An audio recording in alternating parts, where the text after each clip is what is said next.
రామ్కి గారిని మాట్లాడాల్సిందిగా కోరుకుంటున్నాము. యా. మీరు 90s కిడ్డా అండి? అర్థమవుతుంది. మరీ అలా వేసుకోవాలా? ఓకే. అందరికీ నమస్కారం అండి. ముందుగా ఇక్కడ విచ్చేసినటువంటి మీడియా మిత్రులకి థ్యాంక్స్. అలాగే ఈ యొక్క కార్యక్రమానికి ముఖ్య అతిథులుగా విచ్చేసినటువంటి బెక్కం వేణుగోపాల్ గారికి, అలాగే భీమినేని శ్రీనివాస్ గారికి, అలాగే తదితర మిగతా అతిథులందరికీ కూడా నా హృదయపూర్వక నమస్కారాలు తెలియజేసుకుంటున్నా. అలాగే ఈ సినిమాలో నేను కూడా వన్ ఆఫ్ ద పార్ట్ అయినందుకు నాకు ఈ ఆపర్చునిటీ ఇచ్చిన ఆదిత్య అన్నకు, అలాగే ప్రొడ్యూసర్ ప్రశాంత్ గారికి థ్యాంక్ యూ సార్. అలాగే చీఫ్ టెక్నీషియన్స్ అయినటువంటి డిఓపి రాహుల్ శ్రీవాస్తవ్ గారికి, ఆర్ట్ డైరెక్టర్ కిరణ్ కుమార్ గారికి, ఎడిటర్ సనల్ గారికి, మ్యూజిక్ డైరెక్టర్ క్రాంతి ఆచార్యకి చాలా థ్యాంక్స్ సార్. మీలాంటి మంచి పెద్ద టెక్నీషియన్స్తో వర్క్ చేసే అవకాశం నాకు వచ్చినందుకు.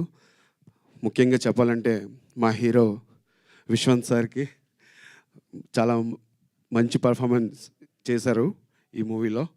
అలాగే హీరోయిన్ విష్మయ్య గారు, అలాగే సెకండ్ హీరో అయినటువంటి అనురూప్ గారికి చాలా థ్యాంక్స్. ఎంతో సపోర్ట్ చేసి మాకు మంచి అవుట్పుట్ వచ్చింది.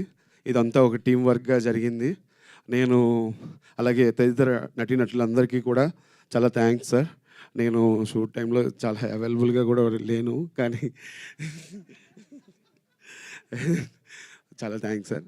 సార్ అలాగే ఒక మాట చెప్దాం అనుకుంటున్నాను. విత్ యువర్ పర్మిషన్ ఆదిత్యన్న, ఈ సినిమా కోడిగుడ్డు మీద ఏకలు పీకే వాళ్ళ కోసం తీయలేదండి. ఆ గుడ్డుతో చక్కగా ఆమ్లెట్ వేసుకొని తినే వాళ్ళ కోసం తీసాం. ఈ మాట నేను అనట్లేదు, రేపు సినిమా చూసిన తర్వాత మీరే చెప్తారు. థ్యాంక్ యూ అండి. ఇంత పెద్దల ముందు నాకు మాట్లాడే అవకాశం ఇచ్చినటువంటి ఎంటైర్ టీమ్కి చాలా చాలా థ్యాంక్స్. అలాగే సారీ మర్చిపోయాను, మేము చాలా డీప్ ఫారెస్ట్ అయిన సీలేరు ప్రాంతంలో అక్కడ షూట్ చేసాం. షూటింగ్ అప్పుడు చాలా టఫ్ లొకేషన్ అనమాట అదంతా కూడా. కానీ అక్కడ లోకల్ ప్రజలందరూ కూడా, ఆ సీనియర్ ప్రజలందరూ మాకు ఎంతో సపోర్ట్ చేశారు. వాళ్ళందరికీ పేరు పేరున ధన్యవాదాలు తెలుపుకుంటూ ఈ అవకాశం ఇచ్చిన పెద్దలందరికీ నా నమస్కారాలు. థ్యాంక్ యూ అండి. Thank you so much. Yeah, కొంచెం నాకు కోడిగుడ్డుది ఒకటే అర్థం కాలేదు, కానీ మిగతా అదంతా అర్థమైంది. So thank you so much.